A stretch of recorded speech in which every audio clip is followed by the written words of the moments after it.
Remember, manténganse separados. Recognize our history and where we were born from. Unión del Barrio, in fact, celebrates its 34th year of struggle and resistance on today. August 29th, 1981, Unión del Barrio was born from the struggle of the Chicano power movement. And August 29th represents to us an important historical marker where our movement was politically and militarily attacked and defeated, unfortunately, within the political attacks known as the Cointaupo of the 1960s and 70s. And it's historically important for us to remember this day, but not simply as a historical moment, but one that we're living and what everybody has been talking about today. And I was tasked to talk about this question of self-determination and how we see it and how we understand it. And it's important to really define what we mean by that, right? Self-determination. And there's 5 elements that we believe are important for us to sum up. Number 1 is the question of collectively determining our history and understanding that precisely that we are an indigenous peoples to these lands, as has already been summed up. But more importantly is that it is the resources, the natural resources that has been stolen from us and that maintain ourselves in a condition of subservient exploitation at the hands of capitalism. That the political borders that were drawn on the ideological understanding of white power and manifest destiny. And that we want nothing to do with that. That in fact our struggle was in unity with African people. That the war that was launched against us was our struggle against slavery. Because that's what manifests destiny, and that's what white power, and that's what U.S. capitalism and imperialism was attempting to impose on these territories, and has, at least for the moment, succeeded. Number 2, economically controlling our destiny. That means, and our understanding, is that we understand that we are working people. That means we produce and we create the real world.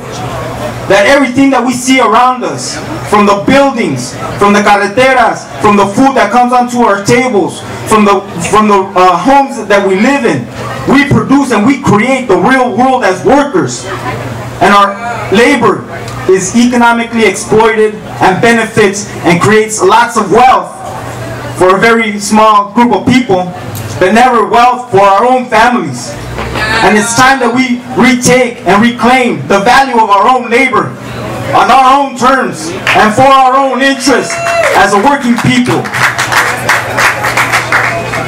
Third, controlling our social development by self-determining our culture, education, and language. That means that the educational institutions has already been summed up, serves the interest of our enemies. Many times we send our own kids to be educated in these institutions of our own enemies. And it's time that we create alternative spaces for critical consciousness, because there is no critical education being taught to our young people. Only learning how to take mindless tests that serve the interests of being mindless workers, that serves the interests of being mindless people behind computers, liking and sharing things without really understanding the content and character of what is being put out there. That's why we struggle around the issue of Raza Chicano studies from K to the university. That's why we struggle around bilingual multicultural education. But beyond that, we have to create our own schools to serve our own interests, to educate our young people about the political struggles that's necessary and the kind of discipline and organization that will lead us to liberation. Fourth, independently developing the content and direction of our political orientation. That means that we need to reaffirm our position as a movement, as a people, as a struggle against the political dictatorship of the Democrats and the Republicans.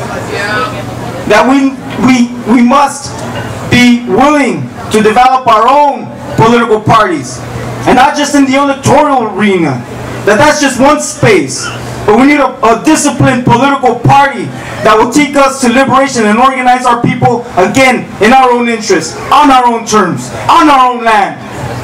brothers and sisters, that is the task that we have committed ourselves to building. A revolutionary organization that believes in the retaking of our natural resources, reclaiming of our labor to build a society that is able to provide for the human, political, economic, cultural rights of all our peoples. And fifth, controlling the political institutions that make the laws that govern us. That's a fifth element, and probably one of the most significant elements. Well, they're all interconnected. Can't separate one from the other. But what we're talking about is power, brothers and sisters, comrades, compañeras y compañeros. The seizing of political power. And it's not going to be by voting ourselves out of this situation. It's going to be by organizing ourselves, by being part of an organization, by being part of a political process. And if we're not in an organization, if there's anybody here that is not a member of an organization, the day to join is today. The urgency of the struggle that is happening, the attacks that is coming down against our communities, the attacks that we're doing even to Mother Earth, and we can feel it. You know, Mother Earth has a way of responding to us, of telling us that if you don't change certain things, you know, we're going to see a lot of, she has a way of telling us and getting rid of things she doesn't like, right? And if we want to become in unity with Mother Earth, then we need to be part of an organization that is willing to overturn that terrible relationship that capitalism has over our Mother Earth. And for that, we have to point to historical references, political references that is happening today. The comrade talked about me referencing Venezuela, and that's important for us as an organization, because we do believe in the unity of all peoples, not only throughout the continent but throughout the world. But we have to point to those political references that are showing us a path forward. And the Bolivarian Revolution of Venezuela today is being attacked like many other countries have been attacked, but specifically they are being attacked because they have reclaimed their own resources in benefit of the Venezuelan people, in benefit not only of the Venezuelan people but all of the people of Nuestra America, of Latino America, through the Bolivarian Alliance for the Peoples of Nuestra America, an alternative economic relationship where the economies are complementing each other, where they're building housing, where they're providing education, where they're providing healthcare for the peoples of Nuestra America, so that we don't have to migrate, because we don't need to leave everything that we know, the people we love, and the communities that we're part of, in order to find a decent way to provide for our families. And brothers and sisters, we also fight and defend the right for a different type of Mexico.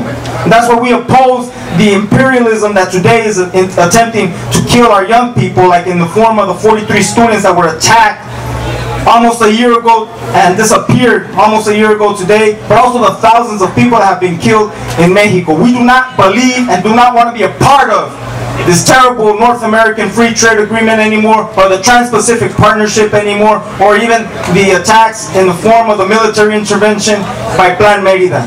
Those are the key things that we have to be struggling around, and the self-determination that we're talking about is one that is willing to overturn and build a political power on our own terms and kick the U.S. government not only out of Latin America.